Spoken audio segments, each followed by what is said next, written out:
Students, exercise number है 2.7 और इसमें हमने फैक्टराइजेशन करनी है अलजेब्रिक एक्सप्रेशंस की। ये एक बायनॉमियल एक्सप्रेशन है जिसमें 2 टर्म्स हैं 6ab और -14ac। फैक्टराइजेशन से पहले आपने इनके नंबर्स जो हैं न्यूमेरिक वैल्यूज हैं इनकी फैक्टराइजेशन करनी है। 6 के 2 फैक्टर्स हैं आपके पास 2 × 3। इसी तरीके से ab के फैक्टर्स हैं a और b। दूसरी टर्म आपके पास है -14 और 14 की फैक्टराइजेशन है 2 × 7 और इसके साथ ये वेरिएबल है वो है a और c। अब इनमें से हमें देखना है कॉमन फैक्टर्स कौन से हैं। इनमें सबसे पहला कॉमन फैक्टर आ रहा है 2 और उसके बाद दूसरा आपके पास कॉमन फैक्टर आ रहा है a, यानी हम यहाँ पे लिख सकते हैं 2a as a common factor और ब्रैकेट में हम वो फैक्टर्स लिखेंगे जो रह गए।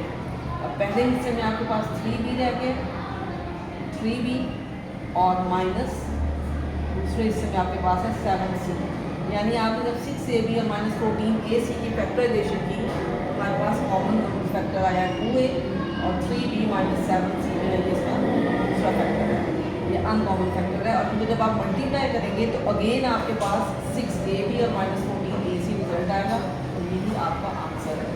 इसकी मज़ीद इसको हम सिंप्लीफाई नहीं कर सकते। अब चलते हैं अगले क्वेश्चन की तरफ। नेक्स्ट क्वेश्चन है 4x³ + 3x² और +2x। अब इसमें देखें तो इसमें भी आपके पास एक नंबर है 4 की फैक्टराइजेशन आप क्या कर सकते हैं 2 × 2 x³ means 3 times x। Again आपके पास है +3x² + 3 की कोई फैक्टराइजेशन नहीं, 3 एक प्राइम नंबर है, 3 × 1 3 ही है तो इसमें 1 लिखने की जरूरत नहीं है। 3 इसकी कोई फैक्टराइजेशन नहीं हो सकती और x की फैक्टराइजेशन होगी x × x। Then +2x, again 2 एक प्राइम नंबर है, इसकी मज़ीद फैक्टराइजेशन नहीं हो सकती और इसके साथ है x। अब देखा जाए तो इन तीनों में ये 3 टर्म्स हैं और इनमें सिर्फ आपके पास x जो है ये आपका 1 टाइम कॉमन है और कोई भी नंबर आपका कॉमन नहीं है। जो आपका अगर 3 टर्म्स है तो तीनों टर्म्स में आपकी न्यूमेरिक वैल्यू कॉमन होनी चाहिए, यहाँ पर कॉमन नहीं है इसलिए इसमें से आप कॉमन नहीं निकाल सकते। 2 टर्म्स में तो ये कॉमन आ रहा है लेकिन थर्ड टर्म में मौजूद नहीं है, इसलिए सिर्फ आप x को एज अ कॉमन नंबर ले सकते हैं। तो यहाँ से आपके पास कॉमन आ जाएगा x और ब्रैकेट में आपके पास क्या बचेगा 4x², देन +3x और +2। ये आपकी कंप्लीट फैक्टराइजेशन हो गई। अब क्वेश्चन नंबर 14 है x² y² z।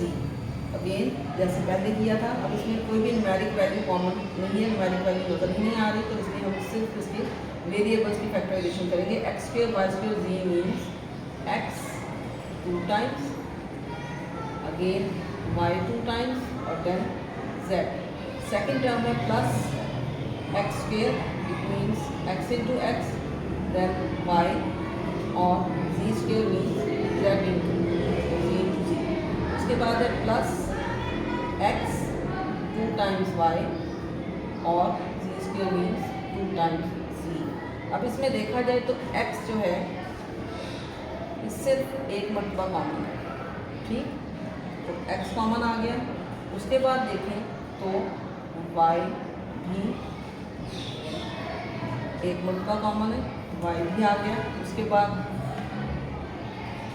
z ये भी एक मरतबा कॉमन है। अब बाकी क्या बचा आपके पास, पहले फर्स्ट टर्म के लिए आपके पास बचा xy प्लस सेकेंड टर्म में है xz और थर्ड टर्म में है yz। यह आंसर है और बाकी की एक्सरसाइज अब आप लोगों ने खुद सॉल्व कर ली है। अल्लाह हाफिज़।